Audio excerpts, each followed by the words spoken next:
fear of taking action or the fear of what might happen plays out in the perfectionist.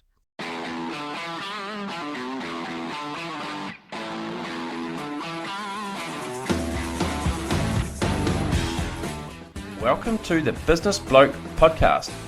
Growing your business doesn't have to be hard. I am your host, Andrew Savage, a business and mindset coach with plenty of leadership tools and strategies to help you grow your life and business. Give yourself permission to get curious, lean in, and enjoy this episode.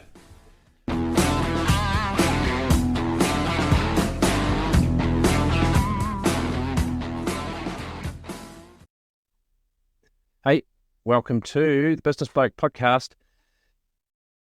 This one is all about the 5 Ps that equal piss, poor performance. Well, that's actually 3, but there are 5 Ps that when they are in play in your life will result in overwhelm because you won't be achieving the things that you set out to achieve. And these things hijack your time and hijack your thoughts. And what that does is really slows down your progress to achieve what it is that you want to achieve. The first P is people pleasing, or the pleaser. The pleaser is someone who, a little bit like me sometimes, you hold contribution quite highly as a value. So by always setting out to contribute and please other people, you tend to prioritize other people before yourself. I feel like I'm saying P all the time. And that is like the things like, for an example, something that's happened to me recently is I've been trying to organize an event in my restaurant. And what I've been trying to do is involve a certain company because I thought it would be good for our relationship. But what has actually happened is I've just gone round and round and round in circles because they are talking about when they might be available and they are talking about what they might want to do and all this type of thing. And really what I should have just done is said, hey, I'm going to have this event on this day, and if you want to be a part of it, then you can join us. And if I said, no, we're not available, I would have moved on. But I've spent about 6 weeks at a goal of having an event in about a week's time. I've been trying to plan it for 6 weeks, and I still don't have it planned because I was trying to accommodate them into our business, and I made a mistake. And it was a bit of an aha moment for me when I realized that I've just been too vague and that I should have just said, this is the time, this is the date. And if you can't make it, I would have been able to move on. So people pleasing, think about how that might be playing out for you and what are the things that you actually might need to say no for. So reframe yourself from thinking that no is selfish to seeing it as a positive thing. Because if someone asks you to do something, they're actually expecting you to say no. They actually already have a plan B in most circumstances. And when you say yes, they go, oh, sweet, that's cool. And you feel like you have to say yes. But saying no, if you can reframe no to take it from being a thing of selfishness to seeing it as something you need for your own well-being and productivity, then you'll say no a lot more often. So have a crack at saying no, unless I ask you for help, then you must say yes. Procrastination. If you quite often find yourself saying, oh yeah, I'll just do that tomorrow, or I'll have a crack at that a little bit later, procrastination can take precious time and it can also lead to overwhelm because we start to push things out further and further into the future and they start to bunch up. Why do we find other things to do when we have a deadline? That's just bizarre, but sometimes things might happen. I don't know why I find it necessary to go and buy plants from Bunnings when I'm actually flying to New Zealand in 2 days' time. That sort of thing. My unconscious mind really values variety, and yours does too. And we do stupid things like hide our keys and bits and pieces like that to fulfill our need of variety. But for me, I tell myself I'm late all the time. I'm always going to be late. Oh, that thing starts at 8, or I should be there at 8. I never tell myself I should be there at 1:45, and I don't know why that is. I'll even get up half an hour early for an event and know that I can be 15 minutes early at least, and I'm still late because I've told myself, and my unconscious mind has told itself, that I am a person who is always late to everything.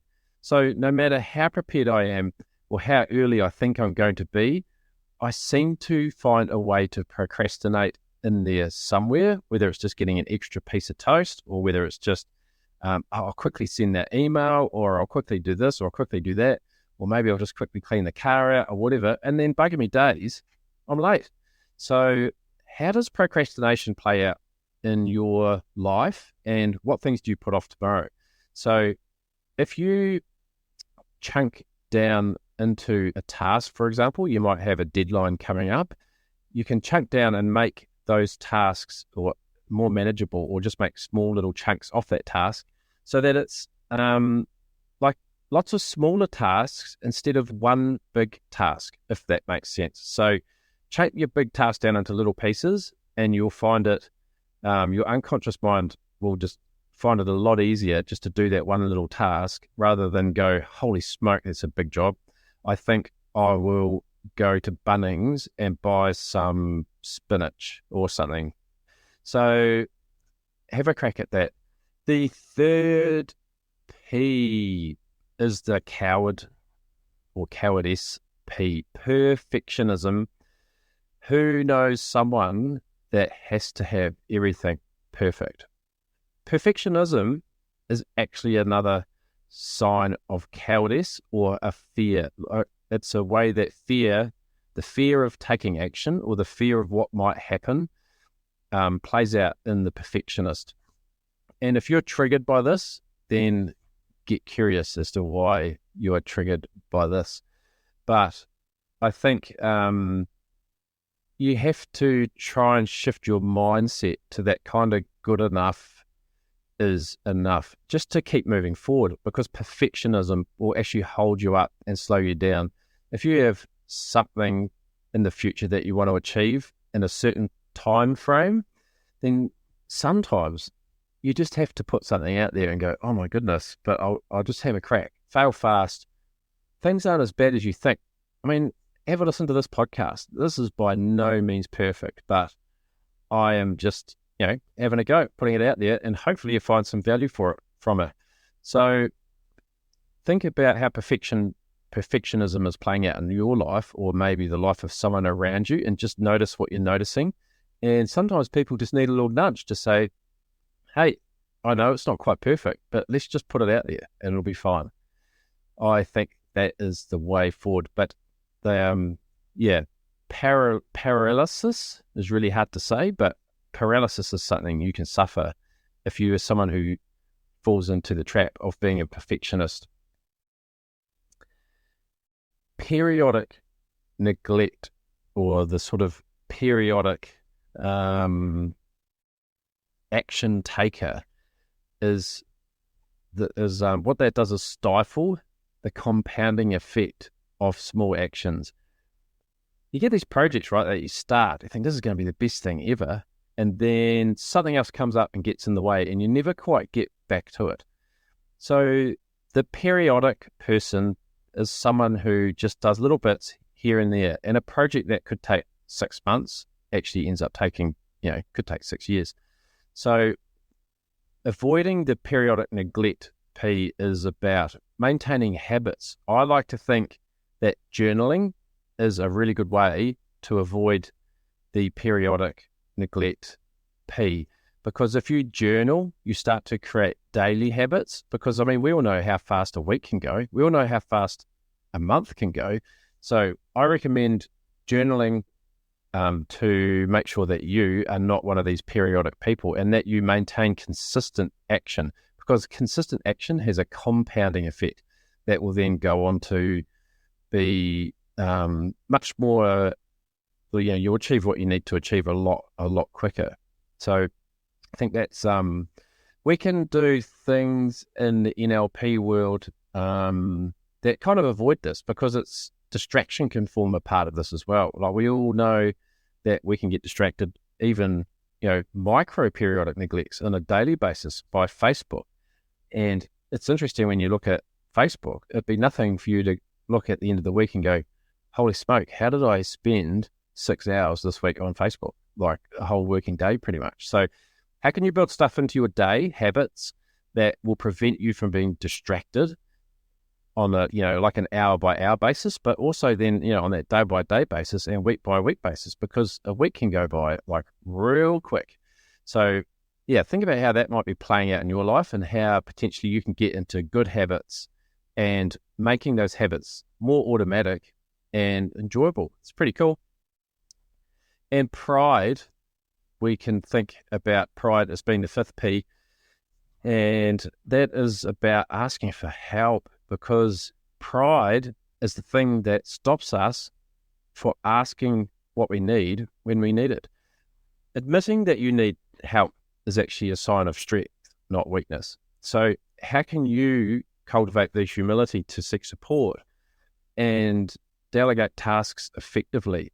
You see pride play out a lot for people who value significance really highly. They don't want to ask for help. I can go it alone. No, I can do this job as good as I can do it. So if pride is something that you think might be holding you back, then just be aware. And who can you reach out to for help? It's actually really powerful to sit down. I actually have a part of my journal on a daily basis. If I'm stuck with something, one of the questions I actually ask myself is, what do I need? And who can I ask for help? That's why coaches are really important. And that's why I love positioning myself as a coach. Because if you think about Tiger Woods, he can't see his own swing. So how can he be at the top of his game, for most of his career and for quite a long period of time when he's not up to other shenanigans? It's because he has a coach and he analyzes a swing and he uses software and cameras and what have you to analyze that swing, because he can't see it. And that's why a coach is really important. It's just another set of eyes, another set of ears. It's another opinion.